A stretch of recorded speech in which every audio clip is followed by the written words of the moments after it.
दर्शकों, द्वारका एक ऐसी प्राचीन धार्मिक नगरी है जिसे कभी भगवान श्री कृष्ण ने बसाया था।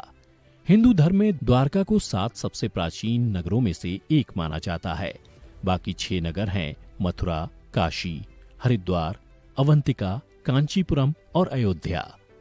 कुछ लोग द्वारका को द्वारावती, कुशस्थली, आनर्तक, ओखा मंडल, गोमती द्वारका, चक्र तीर्थ, अंतर्द्वीप और वाणी दुर्ग के नाम से भी जानते हैं। इस शहर के चारों ओर बहुत लंबी दीवारें थीं, जिसमें कई द्वार थे। कई द्वारों के शहर होने की वजह से ही इस नगरी का नाम द्वारका पड़ा। परंतु अब यहाँ ये सवाल उठता है कि श्री कृष्ण की मृत्यु के बाद अचानक ऐसा क्या हुआ कि ये पूरी नगरी जलमग्न हो गई। दर्शकों, आज की इस वीडियो में हम आपको बताएंगे कि आखिर कब, क्यों और कैसे डूबी श्री कृष्ण की नगरी द्वारका। नमस्कार दर्शकों, द डिवाइन टेल्स पर आपका स्वागत है। द्वारका नगरी को श्री कृष्ण की कर्मभूमि भी माना जाता है। महाभारत में वर्णित कथा के अनुसार श्री कृष्ण ने जब कंस का वध किया, तब जरासंध ने कृष्ण और यदुवंशियों का नामो निशान मिटाने की ठान ली और मौका मिलते ही जरासंध मथुरा और यादवों पर बार बार आक्रमण करता रहा। धीरे धीरे उसके अत्याचार बढ़ने लगे तो अंत में यादवों की सुरक्षा के लिए श्री कृष्ण ने मथुरा को छोड़ने का निर्णय लिया और मथुरा से निकलने के बाद भगवान श्री कृष्ण ने एक ऐसे नगर की स्थापना की जो विशाल और सुसंगत था। इस नगर का नाम था द्वारका नगरी। कहते हैं कि श्री कृष्ण अपने कुल बंधुओं के साथ द्वारका में बड़े आराम से रहने लगे। समय बीतता गया। 36 साल तक राज करने के बाद और श्री कृष्ण की मृत्यु के बाद द्वारका नगरी समुद्र में समा गई। पौराणिक ग्रंथों में द्वारका के समुद्र में विलीन होने से जुड़ी 2 कथाओं का विवरण मिलता है। पहला, माता गांधारी द्वारा श्री कृष्ण को दिया गया श्राप और दूसरा ऋषियों द्वारा श्री कृष्ण पुत्र सांब को दिया गया श्राप।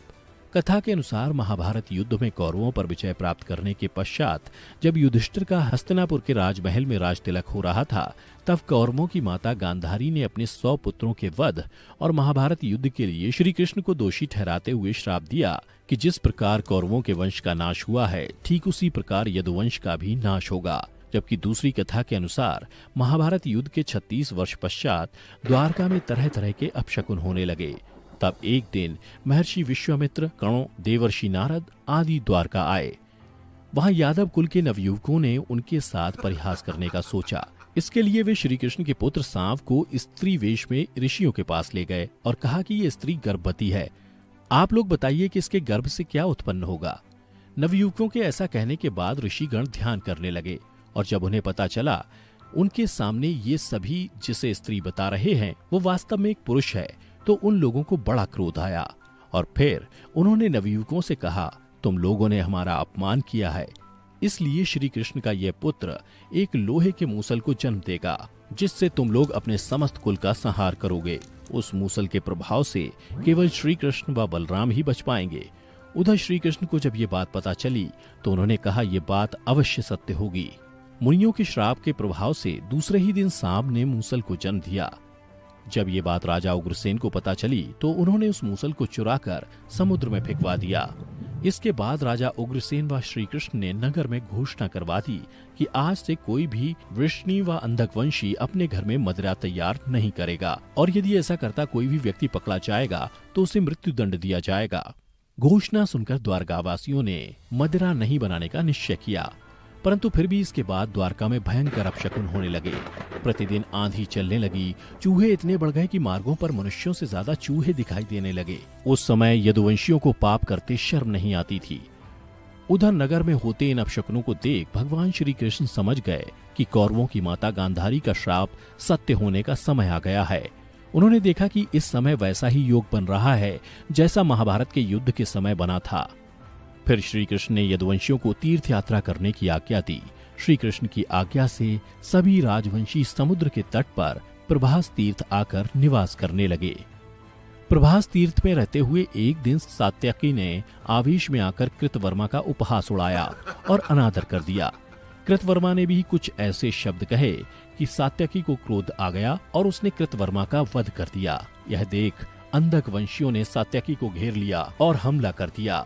सात्यकी को अकेला देख श्री कृष्ण के पुत्र प्रद्युम्न उसे बचाने दौड़े और सात्यकी और प्रद्युम्न अकेले ही अंधक वंशियों से भिड़ गए। परंतु संख्या में अधिक होने के कारण वे अंधक वंशियों को पराजित नहीं कर पाए और अंत में उनके हाथों मारे गए। अपने पुत्र और सात्यकी की मृत्यु से क्रोधित होकर श्री कृष्ण ने एक मुट्ठी एर का घास उखाड़ ली। हाथ में आते ही वह घास वज्र के समान भयंकर लोहे की मूसल बन गई। जो कोई भी वह घास उखाड़ता वह भयंकर मूसल में बदल जाती। उन मूसलों के एक ही प्रहार से प्राण निकल जाते थे। उस समय काल के प्रभाव से सभी वीर मूसलों से एक दूसरे का वध करने लगे। यदुवंशी भी आपस में लड़ते हुए मरने लगे। श्री कृष्ण के देखते ही देखते सांब, चारुदेशन, अनिरुद्ध और गध की मृत्यु हो गई। अंत में श्री कृष्ण ने अपने सारथी दारुक से कहा कि तुम हस्तिनापुर जाओ और अर्जुन को पूरी घटना बताकर द्वारका ले आओ। दारुक ने ऐसा ही किया। इसके बाद श्री कृष्ण बलराम को उसी स्थान पर रहने का कहकर द्वारका लौट आए। फिर श्री कृष्ण ने पूरी घटना अपने पिता वासुदेव जी को बता दी। यदुवंशियों के संहार की बात जानकर उन्हें भी बहुत दुख हुआ। श्री कृष्ण ने वासुदेव जी से कहा कि आप अर्जुन के आने तक स्त्रियों की रक्षा करें। इस समय बलराम जी वन में मेरी प्रतीक्षा कर रहे हैं, मैं उनसे मिलने जा रहा हूँ। ये कहकर श्री कृष्ण बलराम से मिलने चल पड़े। वन में जाकर श्री कृष्ण ने देखा कि बलराम जी समाधि में लीन है। देखते ही देखते बलराम शेषनाग रूप में परिवर्तित हो गए और भगवान श्री कृष्ण से आज्ञा लेकर बैकुंठ धाम वापस लौट गए। उधर बलराम जी द्वारा देह त्यागने के बाद श्री कृष्ण वन में घूमने लगे। घूमते घूमते वे एक स्थान पर बैठ गए और गांधारी द्वारा दिए गए श्राप के बारे में विचार करने लगे। देह त्यागने की इच्छा से श्री कृष्ण ने अपनी इंद्रियों का संयमित किया और महायोग की अवस्था में पृथ्वी पर लेट गए। जिस समय भगवान श्री कृष्ण समाधि में लीन थे, उसी समय जरा नाम का एक शिकारी हिरणों का शिकार करने के उद्देश्य से वहां आ गया। उसने हिरण समझकर दूर से ही श्री कृष्ण पर वाण चला दिया। वाण चलाने के बाद जब वो अपना शिकार पकड़ने के लिए आगे बढ़ा तो योग में स्थित भगवान श्री कृष्ण को देखकर उसे अपनी भूल पर पश्चाताप हुआ। तब श्री कृष्ण ने उसे आश्वासन दिया और परम धाम चले गए। इधर दारुक हस्तिनापुर पहुंचकर यदुवंशियों के संहार की पूरी घटना पांडवों को बता दी। यह सुनकर पांडवों को बहुत शोक हुआ। अर्जुन तुरंत ही अपने मामा वसुदेव से मिलने के लिए द्वारका चल दिए। अर्जुन जब द्वारका पहुंचे तो श्री कृष्ण की रानियां उन्हें देखकर रोने लगीं। उन्हें रोता देख अर्जुन भी रोने लगे और श्री कृष्ण को याद करने लगे। इसके बाद अर्जुन वसुदेव जी से मिले।